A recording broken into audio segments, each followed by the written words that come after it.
I was just trying to help. I'll try harder next time. Notice how weak and wimpy and flimsy that sounds. I think we should abolish this word try from our vocabulary. The question I'm interested in with people who are trying to help, whether you're trying to help your partner or trying to help your colleague or trying to help anyone in your life, are you interested in trying to help? Are you interested in actually helping? I'm going to discuss this. This is a conversation my wife and I and my mom had this week, and I'm going to share a little bit about how it was.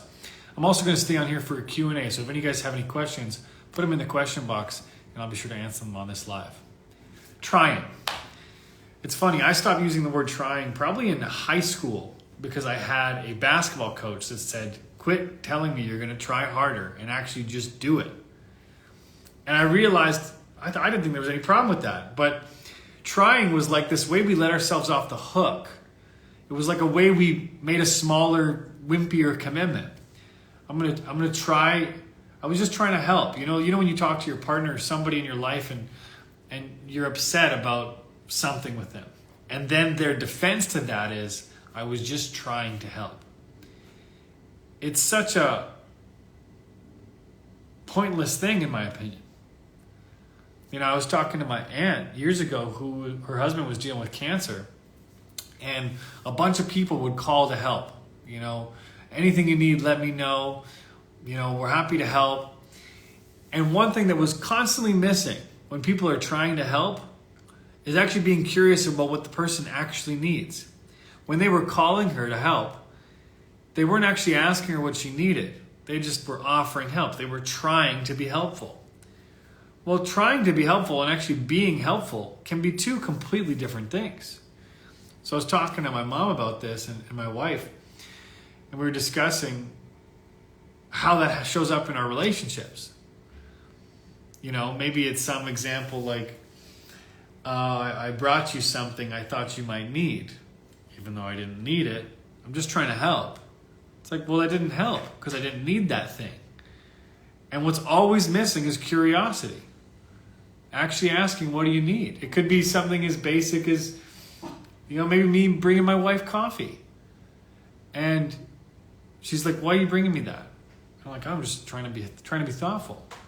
Meanwhile, she might have preferred a hug or might want to just talk to me about something she's stressed out about. I never asked. Well, if I didn't ask, I'm just doing this because I want to feel like I'm helpful.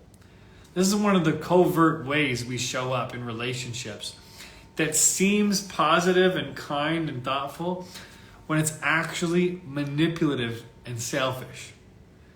There are so many ways that we do this, but we don't even realize it's happening because it's hidden behind I'm trying to be helpful. I was just trying to look out for you. So, I think we got to take that out of our vocabulary and start to get curious about each other. What would be helpful to you? What do you need right now?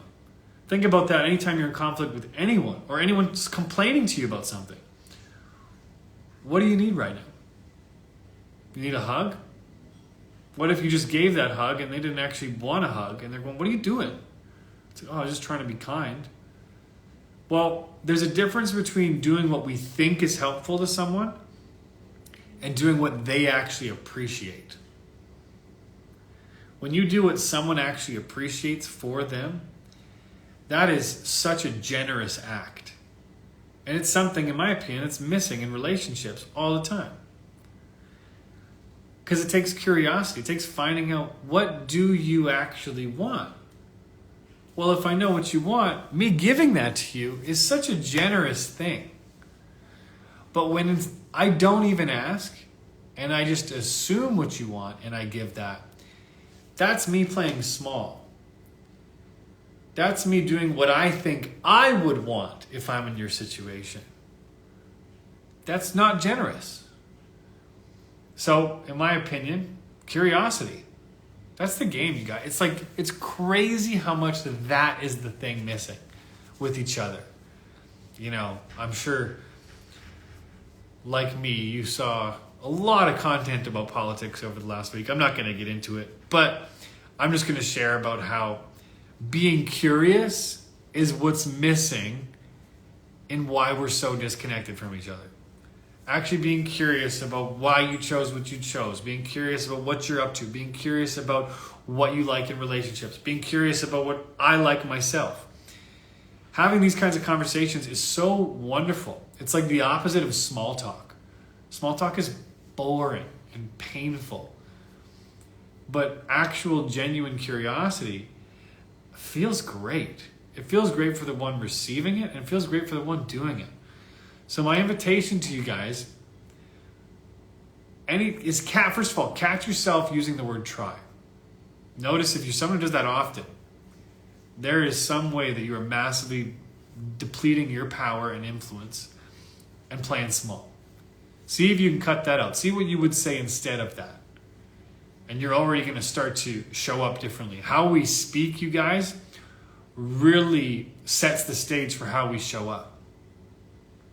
I don't use words like can't. You know, me and my wife, if we're going through something challenging, whether it's between each other or just in life, like for example, we're actually going to a civil court battle with our previous landlord because she wants us to pay for like a whole new house because our cat ripped up a piece of her sofa. We're not going to do that. She's asking a ridiculous amount of money. And it's stressful. It's just like such a stressful situation. A bit of a tangent here. And my wife and I, we don't go, oh, we'll try to figure this out. We say, we'll figure this out. We'll figure this out. It's just what's going to happen. And when we speak like that, there's a sense of power and confidence in whatever we're facing. But when we're in this world of trying, I'm going to try to do better next time. You can just almost hear like that person's not going to do better next time. Versus actually making a new commitment, a confident commitment. Now I get that can be scary because we might not have evidence that it's worked before. My wife and I don't have evidence that this court case is going to be easy, but we're going to figure it out. Because that's what we do. It's like the mantra of my wife and I. We'll figure it out. Whatever it is, we'll figure it out. And that sets the stage for how we approach problems. But if we're in the world of trying, well, we're likely in the world of failure. And we're also in the world of half-hearted commitment. You know, it's like, I'm going to try to marry you. Well, you're either married or not. You know? So, enough about this. I think I've barked up this tree long enough with you guys. The invitation is for you to notice the word trying in your vocabulary. Quit trying. Make a commitment. Be bold. Don't try to start your business. Don't try to be in a relationship. Make a commitment. Don't try to improve on your punctuality. Be on time. Show up on time to your next event. Commit to it. Follow through on it. You're going to have more confidence in what you're up to. Now let's do some Q&A, shall we? And see what people have questions about. I'll try to scroll and find your questions. It's easier to find them in the question box, you guys, if you write them in the question box. But let's see what we can find here for questions. All right. So questions about relationships, about love, about personal growth. I'm happy to answer any questions you guys have. Someone says this is a game changer. I love this topic. It is absolutely a game changer. I couldn't agree with you more. This changes how we approach life. You know, it's funny. I talk about relationships and love, but the real relationship I coach people on is the relationship to themselves, which filters into how we speak, how we show up. You know, so I learn a lot about people based off of how they show up to our sessions. You know, there's patterns that we're in that most of us don't even realize we're in. They're just habitual, happening just automatically. And until we actually see them for what they are, we become a product of our environment. We become this like cause and effect in everything that we do. It's a very powerless way to live. I'm much more interested in living intentionally. But to do that, we have to have the willingness to interrupt what we've been doing for such a long time. And that takes courage. Why would someone who knew my fears still left like he didn't care? Sorry, I don't understand that question. I'm going to be a little bit more precise with you guys. If you got a question, I request that you ask it clearly. Read what you typed. If you ask that question to someone else, would I be able to understand it? All right, if you want me to answer your question, you guys got to be more clear about what you're asking. What are some ways my partner can exercise to not feel alone or abandoned when I do separate things for them? What are some ways my partner can exercise to not feel alone or abandoned when I do separate things from them? Well, part of me would focus on shifting the goal, because if someone's really scared to feel alone, they're going to search for any compensation strategy, any sort of numbing agent to keep themselves from feeling alone. I would rather go to the source and practice feeling alone. Like, what is it that's so scary about that? Because if you actually accept that you can be alone at times, well, now loneliness doesn't own you. You've got complete power over it.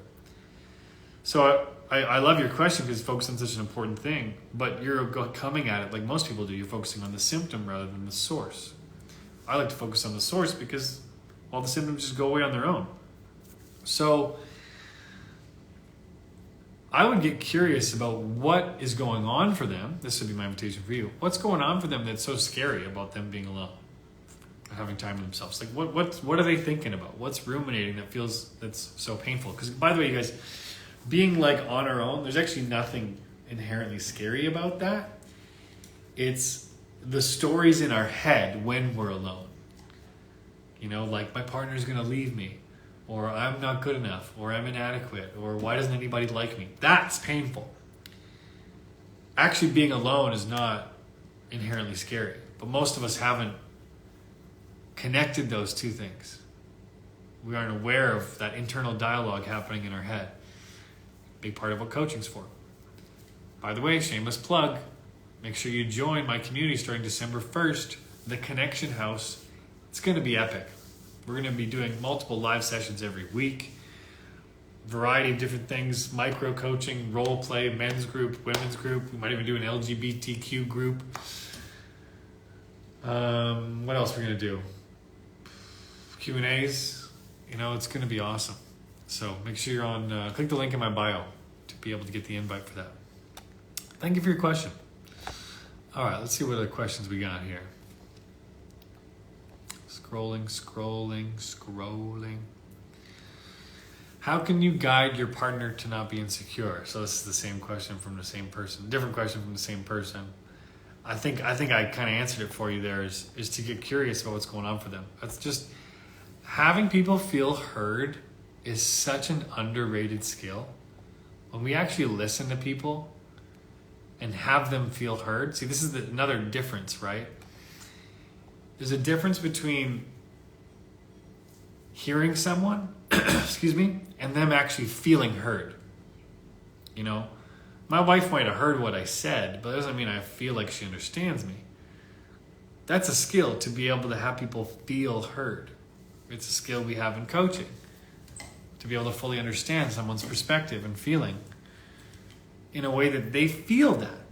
And so one of the ways that we do that is through something we call recreation. Recreation is essentially listening to what you have to say and then sharing back to you what I heard. So you actually see that I heard you. Now, it's not parroting. Some people misunderstand this and do parroting. Parroting is, I'm just going to repeat back to you what you said to me. That's like you memorizing what they said. That's not actually genuinely listening. And it also kind of sounds weird when you're like, I don't feel like my relationship's going well. And someone says, so you don't feel like your relationship's going well? That just sounds so weird. If someone said that to me, I don't feel like my relationship's going well. I might say something like, tell me about what's challenging for you about your relationship. It's like, oh, okay, this person actually wants to listen to me. Massive. If someone is in a post-massive race recharge and struggling with their energy, sorry, I got a bit of a cough right now. Recovering from COVID, actually. If someone is in a post-massive race recharge and struggling with their energy, and I'm trying to be respectful of this, and I've been starting, but it's starting to hurt me. I want to say something, but I'm not sure. It's not a question. All right, I'm gonna hold you guys accountable for your questions. I will not answer not questions. All right, there's the follow-up. How can I best support me in this? So you're asking how you can support you in that? How can you support you? Yeah, sorry, I don't fully understand. If you can ask that another way, I'll happily answer it for you. Quitting trying, but figuring it out gave me an anxious partner. Quitting trying, but figuring it out gave my anxious partner always confidence until she challenged our relationship and said she didn't know anymore if we'd manage. If I'd responded with, "We'll figure it out," instead of "You should be confident," that would change so much. Yeah. And it's not your fault, Kino. Like,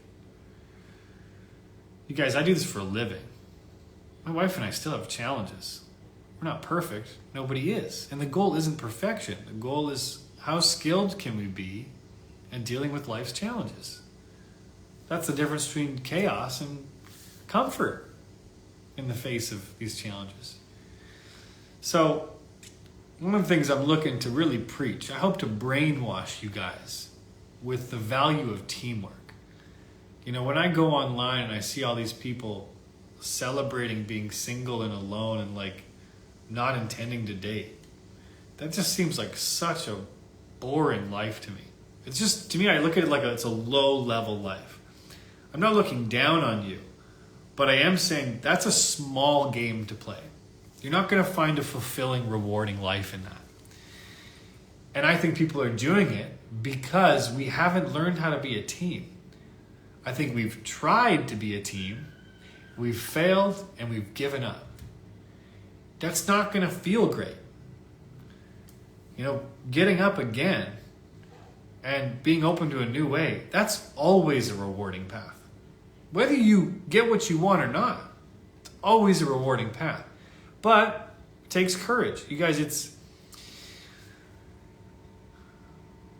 there's nothing new under the sun here. Most of us know exactly what to do. We're just scared. We're scared to take action.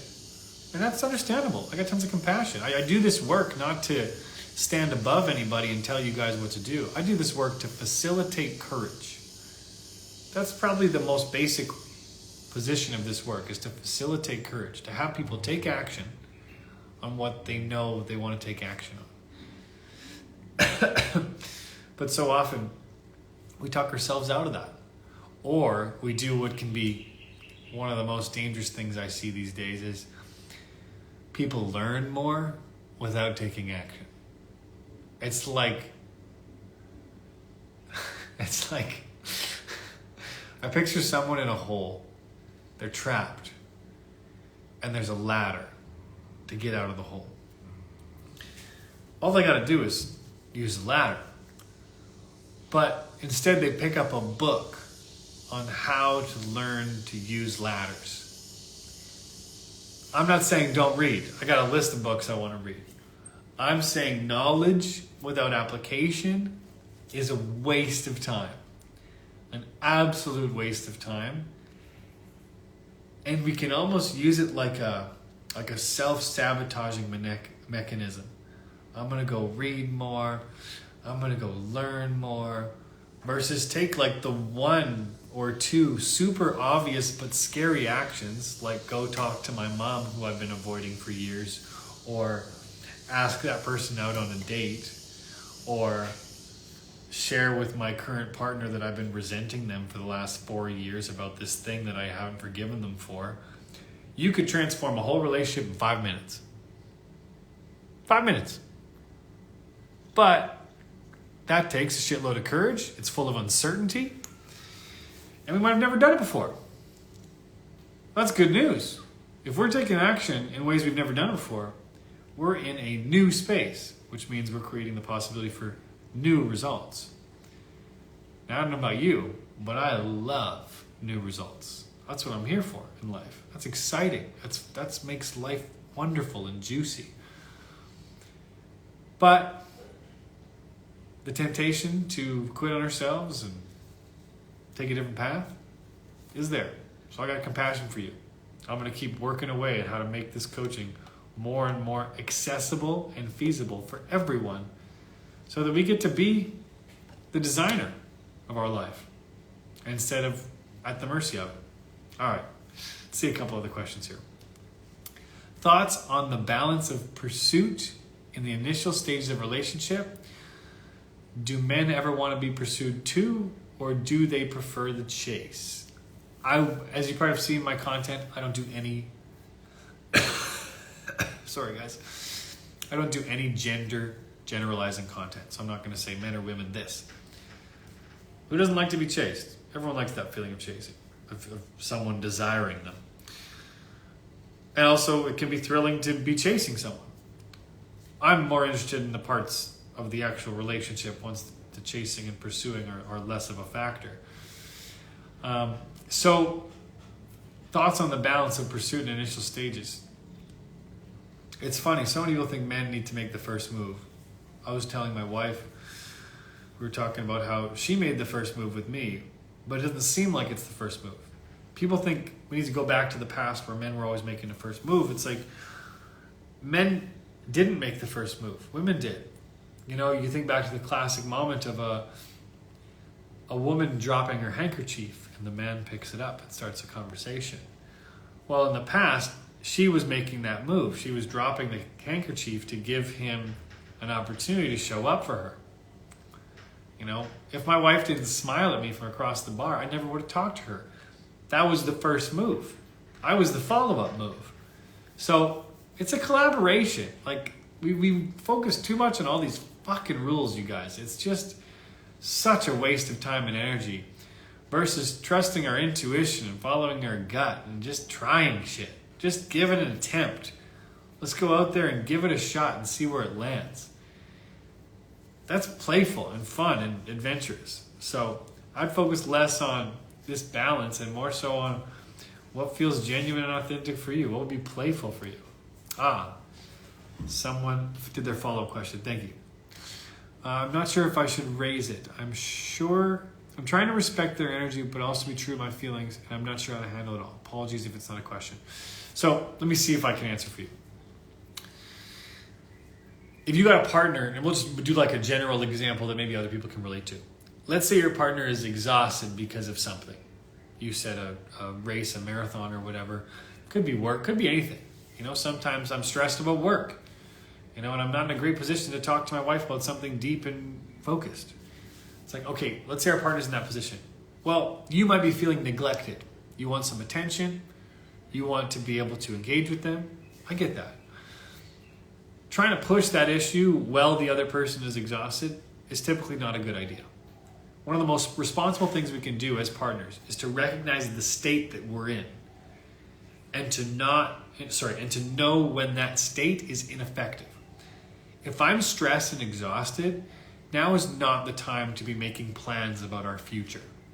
I'm not going to be thinking clearly. I'm probably going to find problems, and if not create problems. So when I catch myself in that state, me choosing to rest is intelligent. It's wise. However, I get that maybe my wife that's not convenient for her. It's like, okay, well, we need to come up with a bit of a strategy together. My wife and I have done that. You've got the example of your race here. So my wife and I have a rule. I work from home. We don't talk 15 minutes before any of my sessions. 15 minutes before my sessions are focus time for me to get centered. I do a brief breathing exercise. I focus on who I'm going to be speaking to. I'm getting present to what I'm up to. Us talking about anything, whether it's a grocery list or whatever, can throw me off. So that's our strategy. She knows that. Now, we built that together. It took time to figure out. You want to create something together that has you both be respected. You understand that your partner needs to rest. You also want some attention and you want some attention. Okay. Let's figure out what that looks like together. After a marathon, I need a full day to myself. I'm going to binge watch Netflix or whatever it is, and I'm so unavailable for any important conversations. Okay, now you guys know that. Does it work for you? Can you agree upon that? Now you're working as a team. This requires negotiation. Most of the questions people ask here have to do with the lack of negotiation. I want you to do one thing. You want to do a different thing. This is bullshit. It's unfair. I have to either accept. Sorry, guys. Oh, this COVID thing is getting me. I want to sneeze. Excuse me. Don't worry. I didn't just wipe my boogers in my hair. Probably looked like that though.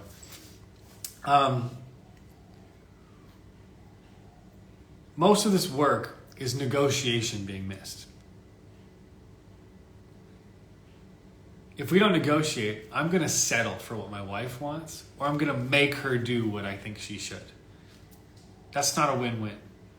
And if you aren't having win-wins in your relationship, that's going to turn into resentment later.